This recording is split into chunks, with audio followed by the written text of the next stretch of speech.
Wherever you go, whatever you do, throw a little at it. Omax, Vest and Briefs.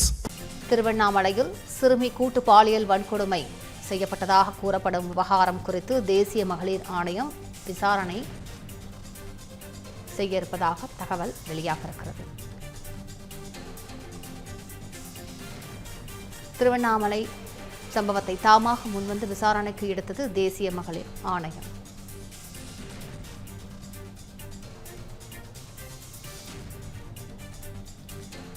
வயது சிறுமி மீதான கொடூரமான தாக்குதல் இளம் பெண்களின் பாதுகாப்பு குறித்து ஆழ்ந்த கவலையை ஏற்படுத்தி உள்ளது எனவும் தேசிய மகளிர் ஆணையம் தெரிவித்திருக்கிறது.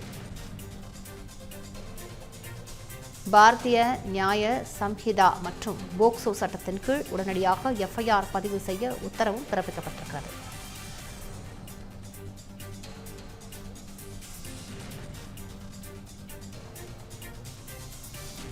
குற்றம் சாட்டப்பட்ட அனைவரையும் உடனடியாக கைது செய்ய தேசிய மகளிர் ஆணையம் ஆணை பிறப்பித்திருக்கிறது.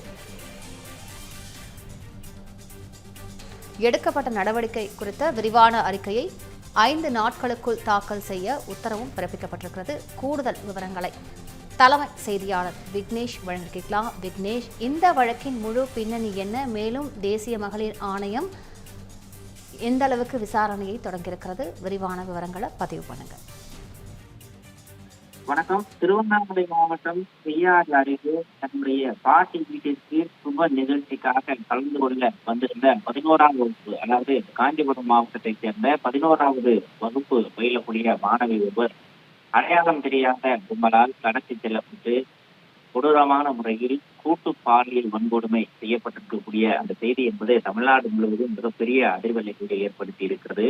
தமிழகத்தில் பெண்களுக்கு எதிரான குற்றச்சம்பவங்களை தடுக்க திமுக அரசு தவறிவிட்டதாக பல்வேறு அரசியல் கட்சி தலைவர்கள் தங்களுடைய விமர்சனங்களை முன்வைத்திருக்கிறார்கள். இந்த நிலையில் இந்த ஊடகங்களில் வெளியான செய்தியின் அடிப்படையிலும் அதனுடைய உண்மைத்தன்மையை உறுதிப்படுத்திய பிறகும் தேசிய மகளிர் ஆணையம் இந்த திருவண்ணாமலையில் நடைபெற்றிருக்கக்கூடிய இந்த சம்பவத்தை தாமாக முன்வந்து விசாரித்து வழக்கு விசாரணைக்காக எடுத்துக் கொண்டிருக்கிறது. திருவண்ணாமலையில் 15 வயது சிறுமிக்கு நடந்த பாலியல் வன்கொடுமை நிகழ்ந்த விவகாரம் தொடர்பாக தேசிய பெண்கள் நல ஆணையம் தாமாக முன்வந்து விசாரணையை தொடங்கி இருக்கிறது. வழக்கினுடைய விசாரணை தொடர்பான அறிக்கையை 5 நாட்களுக்குள் வழங்க வேண்டும் என தமிழக டிஜிபிக்கு தேசிய மகளிர் ஆணையம் ஒரு உத்தரவு ஒன்றையும் பிறப்பித்திருக்கு. இது தொடர்பாக அது வெளியிட்டிருக்கக்கூடிய அந்த அறிக்கையை பார்க்கும்போது கடந்த சில தினங்களுக்கு முன்பாக திருவண்ணாமலை மாவட்டம் செய்யாறு பகுதியில் இருக்கக்கூடிய பிரம்மதேசம் எனும் கிராமத்தில் நடைபெற்ற சுப நிகழ்ச்சியில் கலந்து கொள்வதற்காக காஞ்சிபுரம் மாவட்டத்திலிருந்து வந்த 15 வயது சிறுமி பாலியல் வன்கொடுமையால் பாதிக்கப்பட்டாள் என்ற செய்தி கிடைத்திருப்பதாகவும், மாலை நேரத்தில் கடைக்கு செல்வதற்காக சென்ற சிறுமி நீண்ட நேரம் ஆகியும் வீடு திரும்பாத காரணத்தினால் குடும்பத்தினர் அக்கம் பக்கத்தில் தேடிய போது சிறுமி மயக்க நிலையில் இருந்ததை கண்டு பெற்றோர்கள் விசாரித்த போது பாலியல் வன்கொடுமை நிகழ்ந்தது தெரிய வந்திருப்பதையும் சுட்டிக்காட்டியிருக்கிறது. இது தொடர்பாக காவல்துறையில் வழக்கு பதிவு செய்து விசாரணை நடத்தி வரக்கூடிய இந்த நிலையில் தேசிய பெண்கள் நல ஆணையம் தானாக முன்வந்து இந்த விவகாரத்தை விசாரணையை தொடங்கி இருப்பதாகவும், அதில் இந்த சம்பவம் இளம் பெண்களின் பாதுகாப்பு குறித்து கவலைப்படுவதாகவும் மகளிர் ஆணையம் சார்பில் அந்த அறிக்கையில் குறிப்பிடப்பட்டிருக்கிறது.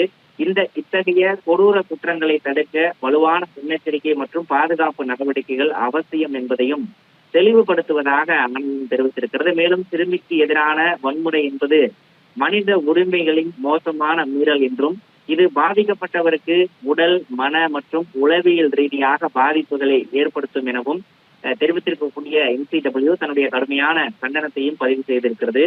இத்தகைய சம்பவங்களில் பொறுப்புணர்வு மற்றும் கடுமையான சட்ட நடவடிக்கை தேவை என வலியுறுத்தி இருக்கக்கூடிய NCW உடனடியாக இந்த வழக்கினுடைய விசாரணையை தீவிரப்படுத்துவதற்கு டிஜிபிக்கு உத்தரவு பிறப்பித்திருக்கிறது. குறிப்பாக சம்பவம் தொடர்பாக உடனடியாக வழக்கு பதிவு செய்வதோடு குற்றவாளிகள் உடனடியாக கைது செய்யப்பட வேண்டும். பாதிக்கப்பட்ட பெண் மற்றும் அவரது குடும்பத்தினருக்கு உளவியல் ரீதியான ஆலோசனைகளை வழங்க வேண்டும் என கூறியிருக்கக்கூடிய தேசிய மகளிர் ஆணையம் இந்த வழக்கில் மேற்கொள்ளப்பட்டிருக்கக்கூடிய நடவடிக்கைகள் குறித்து 5 நாட்களுக்குள் விரிவான விசாரணையை சமர்ப்பிக்கவும் உத்தரவு பிறப்பித்திருக்கிறது. விரிவான விவரங்களுக்கு நன்றி விக்னேஷ்.